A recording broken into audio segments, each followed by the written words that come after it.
ஒரு பேனில் கொஞ்சம் எண்ணெய் ஊற்றி ஒரு பட்டை, 2 ஏலக்காய், 3 கிராம்பு போட்டு தாளிச்சிட்டு, அது கூடவே 2 ஸ்பூன் மல்லி, 1 ஸ்பூன் சீரகம், 1/2 ஸ்பூன் சோம்பு, 1 ஸ்பூன் மிளகு போட்டு நல்லா வதக்கிக்கோங்க. கலர் சேஞ்ச் ஆகிற வரைக்கும் வதக்கிக்கோங்க.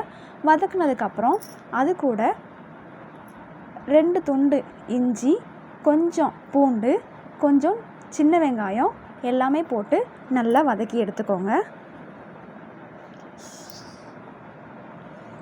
அது கூடவே கட் பண்ணி வச்சுருக்கிற தேங்காயை சேர்த்து நல்லா வதக்கிக்கோங்க. அது கூடவே 1 கைப்பிடி புதினா, 1 கைப்பிடி மல்லித்தலை போட்டு நல்லா வதக்கி எடுத்துக்கோங்க. இது கொஞ்சம் நல்லா வதங்கினதும் அது கூட நறுக்கின ஒரே ஒரு தக்காளி பழத்தை போட்டு நல்லா வதக்கி எடுத்துக்கோங்க. அது கூட கொஞ்சம் கசகசா போட்டு நல்லா வதக்கிக்கோங்க. வதக்கிட்டு இது எல்லாத்தையுமே ஆற வச்சுக்கோங்க. இதுக்கு இடையில நம்ம மட்டனை மேரினேட் பண்ணிக்கலாம். 1 கிலோ மட்டன் எடுத்துருக்கிறேன். அது கூட கொஞ்சம் மஞ்சத்தூள், கொஞ்சோண்டு தயிர் சேர்த்து, கொஞ்சம் உப்பு, காரத்துக்கு தேவையான மிளகாத்தூள் சேர்த்து ஒரு 1/2 மணி நேரம் ஊற வச்சு எடுத்து வச்சுக்கோங்க. இது கொஞ்சம் நேரம் ஊறட்டும். அதுக்குள்ளே நம்ம இப்போது அரைச்சி எடுத்துகிட்டு வந்துடலாம். வதக்கி வச்சது எல்லாமே ஆறிடுச்சு. அது கூட கொஞ்சமாக மிளகாத்தூள் போட்டு உங்கள் காரத்துக்கு தகுந்த மாதிரி மிளகாத்தூள் போட்டு அரைச்சி எடுத்துகிட்டு வந்துடுங்க. இப்போ நம்ம குழம்பு செய்ய ஸ்டார்ட் பண்ணிடலாம். ஒரு குக்கரில் கொஞ்சம் எண்ணெய் ஊற்றிக்கோங்க. கொஞ்சம் நெய் தேவைப்பட்டால் ஊற்றிக்கோங்க.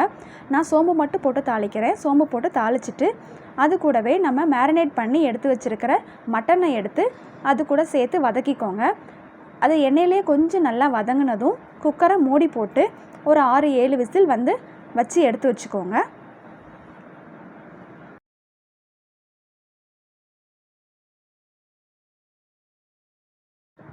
இப்போ பார்த்தீங்கன்னா மட்டன் நல்லா வெந்திருக்கு. இப்போ இது கூடவே அரைச்சி வச்சுருக்கிற மசாலாவையும் சேர்த்து தேவையான அளவு தண்ணி சேர்த்து உப்பு நீங்கள் ஆல்ரெடி மேரினேட் பண்ணும் போதே நம்ம ஆட் பண்ணியிருக்கிறோம். உங்களுக்கு தேவைப்பட்டதுன்னா உப்பு காரம் டெஸ்ட் பண்ணிக்கோங்க. தேவைப்பட்டதுன்னா ஆட் பண்ணிக்கோங்க.